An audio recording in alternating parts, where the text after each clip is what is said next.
हम एंजॉय करें, देख सकें, अपनी लाइफ को आगे बढ़ाकर अपने बच्चों की शादियां ये वो कई काम कर सकें, पर लेकिन वो कर नहीं पाए। मुझ पर और तुझ पर प्रभु की क्या हुई है? बोले कृपा हुई है। सब बोले क्या हुई है? कृपा हुई है। मैं और आप क्या है आज जिंदा इस जगह पर बैठकर प्रभु की क्या कर रहे हैं?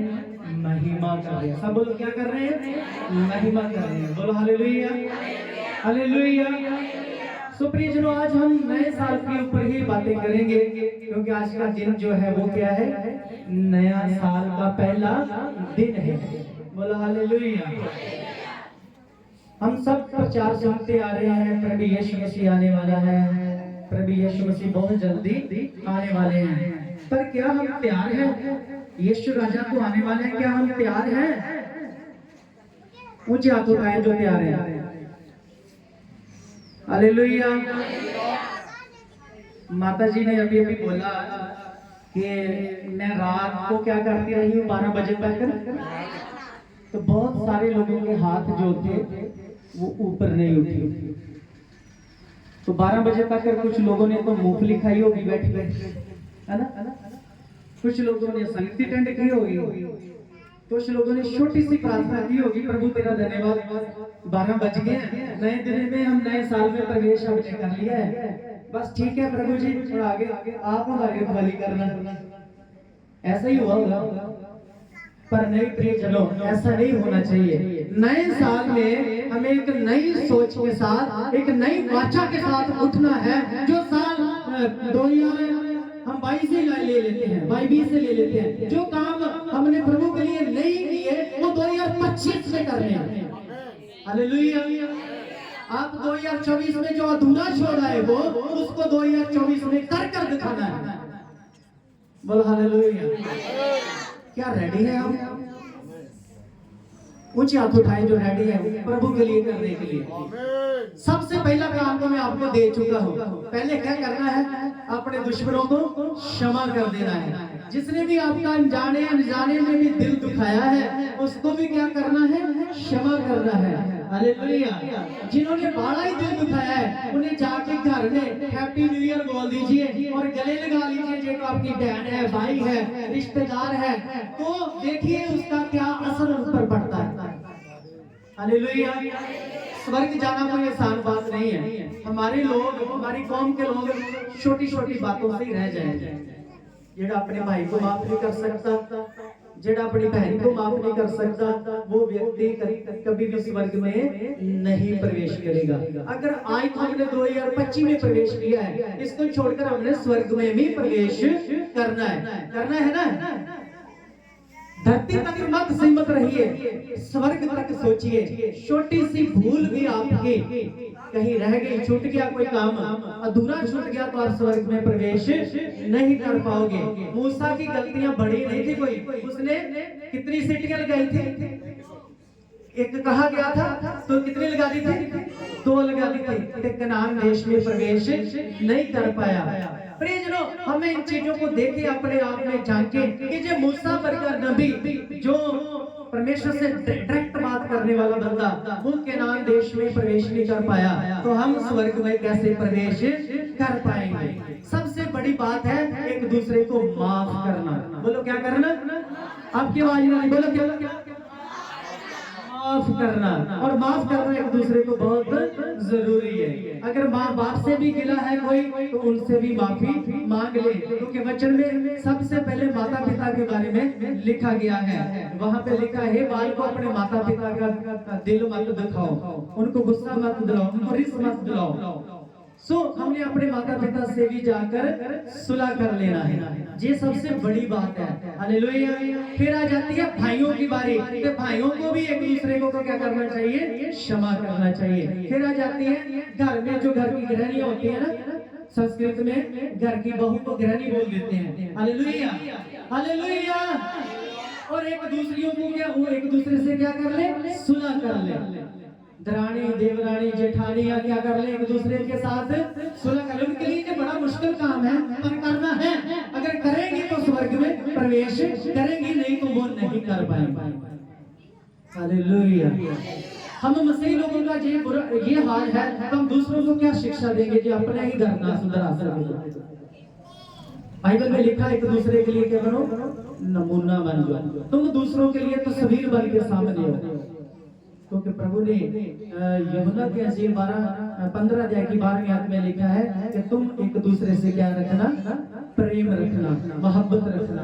हालेलुया। कहते तभी तुम मेरे चेले होगे जो एक दूसरे से प्रेम रखोगे। हालेलुया। सो आज हम परमेश्वर के वचन से इन्हीं बातों पर चर्चा करने वाले हैं। ये काम तो मैंने आपको दे दिए, बाकी आप जानते हो अपनी लाइफ के बारे में। नए साल में हमने क्या करना है, नए साल में हमने कैसे अपनी जिंदगी को व्यतीत करना है। सो आज का जो टॉपिक है, नए साल पे अपने जीवन में निर्णय लेना।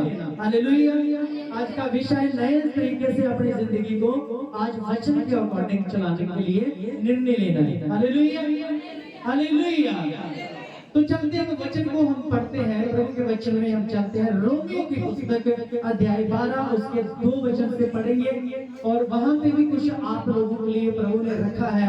वचन को ध्यान से सुनिए, प्रभु क्या बोलते हैं आपसे और क्या कहना चाहते हैं। जिस किसी को हिंदी की बाइबल पढ़नी आती है तो प्लीज हिंदी की बाइबल में इस वचन को कोड कीजिए, ताकि हम लोगों को और भी स्टेटों में लोग सुन रहे हैं हमारे चैनल के माध्यम से भी, और मेरा आना जाना दूसरी स्टेटों में लगा रहता है और वो वहाँ के लोग भी हमें आज के वचन के द्वारा सुन रहे हैं। जी, हिंदी की बाइबल मिल गई है किसी को तो हिंदी की बाइबल में पढ़ दीजिए। हाँ जी, 12 की 2, रोमियो 12 की 2। हाँ जी, अगर मिल गया है तो छठ से पढ़िए जल्दी। इस संसार के सदृश न बनो, इस संसार के स्वरूप जैसे, रूप जैसे, उनके जैसे मत बनो। जी, परंतु तुम्हारे मन के नए हो जाने से तुम्हारा चाल चलन भी बदलता जाए। हालेलुया। परंतु तुम्हारे मन के क्या हो जाने से, नए हो जाने से तुम्हारा चाल चलन चरित्र भी क्या होता चला जाए, बदलता जाए। प्रिय जनों, बाइबल सब पढ़ते हैं, घर में दुआ सब करते हैं और वचन भी पढ़ते हैं, अपने दान दानचकियां भी चर्च में लाते हैं, बट उनके जीवन में प्रभु नहीं होता, उनके जीवन में परमेश्वर का वचन नहीं होता, तो अपने आप को परिवर्तन नहीं करते। अगर आप वचन के अकॉर्डिंग अपने आप को परिवर्तन करेंगे तो देखिए परमेश्वर आपका पूरे जीवन को परिवर्तन करके रख देंगे। आपकी ब्लेसिंग में बदलाव आएंगे, आपके जीवन में बहुत सारे बदलाव खुदा की तरफ से आने शुरू हो जाएंगे जब आप परमेश्वर के वचन को अपने जीवन में रखना शुरू कर देंगे। बोलो हालेलुया। हालेलुया। आपका दान आपके वचन पूरा करने से बड़ी बात है। हालेलुया। दान आप लाते हैं, अगर वचन पूरा नहीं करते तो आप कमजोर हो, अभी भी वचन के अकॉर्डिंग नहीं चल रहे। आज भी कहीं किसी झगड़ा हो जाता है किसी के साथ तो हमारी जुबान जो गालियां निकालने से नहीं रुकती। बाइबल कहती है अपने सताने वालों को क्या दो, आशीष दो, जो तुम्हारा बुरा चाहते हैं उनको क्या दो, आशीष दो। किसी के साथ मुंह चोरी मत करो, जैसा वो बोलता है वैसा हमें बोलने की जरूरत नहीं है। मैं देखता हूँ बहुत सारे विश्वासियों को उनका जीवन पहले जैसा ही रहता है। वो सोचते हैं हमने दान विश्वास डाल दिया इसमें हमारा उद्धार हो जाएगा। ये कोई बड़ी बात नहीं है। सबसे बड़ी बात है परमेश्वर के वचन को पूरा करना, उसके अकॉर्डिंग चलना और प्रार्थना में बने रहना। जब आप वचन के अकॉर्डिंग चलोगे आपको कोई हिला नहीं पाएगा, प्रभु के प्रेम से कोई अलग नहीं कर पाएगा। बोलो हालेलुया। हालेलुया। हालेलुया। यहाँ पे हमने क्या पढ़ा है, आपका दिल भी क्या होता जाए, दिल भी दोबारा पढ़ देना सर को। इस संसार के इस संसार के स्वरूप जैसे ना मत बनो, परंतु तुम्हारे मन के नए हो जाने से तुम्हारे चाल चलन भी बदल और तुम्हारा चाल चलन भी क्या हो जाए, नए साल में बदलना है या नहीं बदलना, पहले जैसे रहना है या नहीं बनना है। वचन हमें नया करता है। यस आमीन। बोलो हालेलुया। हालेलुया। जो धूल मिट्टी 2024 की 22-23 की पड़ी हुई है ना, जब जेकर आप वचन के अकॉर्डिंग चलेंगे तो सारी छट जाएगी। हालेलुया। वो सारा ही जो भी हम करके हैं पिछले साल में, आप इस साल में आप प्रभु के साथ वादा करते हो, नई वाचा के साथ उठ खड़े होते हो, वचन को पूरा करते हो, तो आपका जीवन को प्रभु टोटली क्या कर देंगे, बदल देंगे और पहले जैसे नहीं रहेंगे। Hallelujah, hallelujah. कुछ लोग अपने आप को बदलना नहीं चाहते, वो आज के दिन में लंगर में हिस्सा पाकर, आज के दिन में वो सेवा करके चर्च में, पर उनका चरित्र पहले जैसे रहता है, उनका स्वभाव भी पहले जैसे रहता है, नेचर वाइज भी पहले जैसे रहते हैं। भाई ऐसा नहीं चलेगा। आपने जो अगर वादा किया है प्रभु से, तो आपको बदलना पड़ेगा, फिर आप स्वर्ग राज्य में प्रभु के स्वर्ग राज्य के वारिस होंगे और स्वर्ग राज्य में प्रवेश करेंगे, वरना नहीं कर पाएंगे। Hallelujah, hallelujah, hallelujah. बपतिस्म लेकर हमारे अंदर अभी भी चलन है, बपतिस्म लेकर हमारे अंदर अभी भी गालियां हैं, हमारे स्वभाव में तरह तरह के कण छुपे हुए हैं जो पाप के हैं, तो फिर आप इस बात से वाकिफ नहीं है। बाइबल में लिखा है पहला कुरिन्थियों 10:2 में, वहां पे लिखा है जब मिस्री लोग कहां से निकले, मिस्र देश से निकले और उन्होंने इसका बपतिस्म लिया, मूसेस का बपतिस्म लिया, और उनमें से बहुत लोगों के साथ परमेश्वर खुश नहीं था। नई सोच के साथ बदले, नए विचारों के साथ उठे, प्रभु मैं पहले जैसा नहीं रहूंगा। अगर आप जिंदा हो ना, तो इसमें परमेश्वर का प्लान है। प्रभु ने आपको मौका दिया इस साल में सुधरने का, और हम सबको क्या करना है, अपने जीवन को पूरी तरह ना बदलना है। अगर बदलेंगे तो स्वर्ग राज्य के क्या हो जाएंगे, वारिस हो जाएंगे। यूहन्ना की अंजील अध्याय 5 उसका 11 और 12 वचन भी कोट करेंगे, जल्दी अगर किसी को मिल गया है तो पढ़ दे। और एक जना यूहन्ना, आज आप निकालिए अपना वचन, 6:63 है, वो भी हम कोट करेंगे। यूहन्ना 5:11-12, यूहन्ना 6 उसका 63 वचन भी हम कोट करेंगे। हाँ जी, पहले 11 के 12 पढ़ते हैं जल्दी। यूहन्ना की अंजील पढ़ दीजिए, मिल गया है आपको तो पढ़ दीजिए जी, पढ़िए, माइक में पढ़िए। आत्मा तो जीवनदायक है, शरीर से कुछ लाभ नहीं। अगर आप नए साल में शरीर की बातों पर चलते हो तो इसका कोई भी लाभ नहीं होने वाला। शरीर की बात मानकर आप कभी भी सफल नहीं होंगे। अगर आत्मा की बातों पर, आत्मा की बातें कौन सी है, खुदा का पवित्र वचन है, अगर आप इसको अपने जीवन में अप्लाई करते हो तो आपको बहुत सारी बरकतें मिलने वाली है। शरीर से कुछ लाभ होने वाला नहीं है। आगे बढ़िए। जो बातें मैंने तुमसे कही है, प्रभु जी कहते हैं जो बातें मैंने तुमसे कही है वह आत्मा है, वो क्या है, आत्मा है, और जीवन भी है, और जीवन भी है। इसी से हमें नया जीवन मिलता है। परमेश्वर का वचन हमें क्या करता है, पॉलिश करता है। परमेश्वर का वचन हमें नया बनाता है, हर दिन नया बनाता है। जब हम बाइबल को अपने ऊपर अप्लाई करते हैं, प्रभु के वचनों को अपने ऊपर अप्लाई करते हैं, तो हम नए होते चले जाते हैं। हम आत्मा में जोर बढ़ते हैं, हम वरदानों में बढ़ते हैं, हम प्रभु के वचन में बढ़ते हैं, हम दान झंडियों में बढ़ते हैं, हम बहुत सारी बातों में जो प्रभु के वचन में पढ़ी है उसमें बढ़ते ही चले जाते हैं। Hallelujah, hallelujah.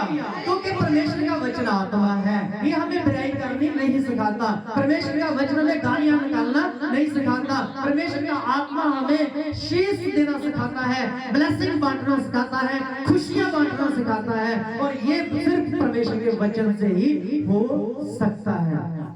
Hallelujah, hallelujah. आप जानते हैं इस धरती के ऊपर अलग अलग तरह के रिलीजन और उनकी डॉक्ट्रिन अलग है। हमारे बाइबल की डॉक्ट्रिन क्या है, अलग है। उनमें उनको तलवार चलाना सिखाया गया है, हमें तलवार वाले चलाने वाले को भी माफ करना सिखाया गया है, क्योंकि बाइबल कहती है बुराई को भलाई से जीत लो। हालेलुया। पिछले वचन में हमने पढ़ा कि संसार के जैसे मत बनो, जो वो करते हैं वो हम नहीं कर सकते। हालेलुया। क्योंकि हमारा प्रभु कहता है तुम एक दूसरे से क्या करो, प्यार करो, बुराई को भलाई से जीत लो। बोलो हालेलुया। परमेश्वर का वचन क्या है? ये आत्मा है। जो इसको पहनता है वो पवित्र आत्मा को पहनता है। जो वचन को पहनता है वो यीशु को पहनता है। जो वचन को पहनता है वो यहोवा परमेश्वर को पहनकर चलता है। बोलो हालेलुया। क्योंकि ये उसी के वचन है। और बाइबल कहती है वचन देहधारी हुआ है। आज यीशु का जो वचन है हमारे हृदय में देहधारी होना चाहिए। नए साल में प्रभु यीशु से हमारे चेहरे के लोगों को दिखाई देना चाहिए। और हालेलुया। देना चाहिए या नहीं देना चाहिए? आपके हिसाब से कि यहाँ पे आप लोग यस हाँ जी देना चाहिए, चर्च के बाहर जाए तो फिर बोली माहौल हो, ऐसा नहीं होना। अगर आप यहाँ से मजबूती से उठेंगे तो कोई प्रभु का वचन आपसे चला नहीं सकता। नहीं तो शैतान तो बैठा हुआ आपका वचन चलाने के लिए। इन बातों को अप्लाई करके देखो, वचन के ऊपर चलकर देखो, आगे चल के आपका जीवन सफल होता ही चला जाएगा। जो चीजें आपने सोची नहीं है वो भी आपके पीछे टैप कर आएगी जब आप वचन को फॉलो करेंगे। हालेलुया। जी जी पढ़ दीजिए जल्दी जल्दी, होगी 2 आयतें। परंतु तुम में से कुछ ऐसे हैं, बहुत सारे कुछ ऐसे लोग हैं जो विश्वास नहीं करते, विश्वास नहीं करते। क्योंकि यीशु पहले ही से जानता था। क्योंकि प्रभु यीशु पहले से ही जानता था कि इन लोगों में से ऐसे लोग भी हैं जो मुझ पर विश्वास नहीं करते। हमने उन लोगों के जैसे नहीं बनना। नए साल में नए हो जाना है, पक्के विश्वासी बन जाना है। हालेलुया। बाइबल के उत्ते चलने वाले कट्टरवादी लोग बन जाना है। हनेरी आउण, तूफान आउण, लोकी डराउण, कुछ भी धमकियां लाउण, पर आपा यीशु दे वचन को ना दाएं ते ना बाएं मुड़ना है, सीधा चलते ही जाना उसके पीछे। बोलो हालेलुया। आप रेडी हो? तो क्या होने वाला समा हो सकता है 2024 से बहुत अच्छा हो जाए, हो सकता है बहुत बुरा भी हो सकता है, पर कलीसिया को मजबूत रहना बड़ा जरूरी है। बोलो हालेलुया। हालेलुया। आज शेख की करेंट भी देख लेते हैं। 6 का यूहन्ना चैप्टर 6 उसका 63 वचन देखेंगे। पढ़ दीजिए। 11-12 5 की 11-12। हालेलुया। हाँ जी पढ़ दो। उसने उन्हें उत्तर दिया, जिसने मुझे चंगा किया, उसने मुझसे कहा अपनी खाट उठा और चल फिर। उसने मुझे कहा अपनी खाट उठा और क्या कर, चल और फिर 63 5 की 11। हाँ जी पढ़ 12 तक। उन्होंने उससे पूछा वह कौन मनुष्य है, वो कौन मनुष्य है जिसने तुझसे कहा है खाट उठा और चल फिर। हालेलुया। खाट उठा दे चल फिर। वो कौन मनुष्य है जिसने तुझे ये आज्ञा दी है? प्रियजनों, उसको तो उसकी आज्ञा मिली कि तू क्या कर, अपनी खाट उठा दे, क्या कर, चल फिर। आज बहुत सारे लोग हैं जो आत्मिक तौर पर बीमार हैं। उनके अंदर कौन सी बीमारी छुपी हुई है? आत्मिक तौर पे वो पूरी तरह परफेक्ट नहीं है, हेल्दी नहीं है, ताकतवर नहीं है, वरदानों दानों में। आज के दिन आपने उठना है और प्रभु से इस साल में वो बरकतें हासिल करनी है जो आपने पिछले साल में नहीं की। नए साल में आप अपनी बीमारियों से मुक्ति पाने के लिए उठ के खड़े हो, विश्वास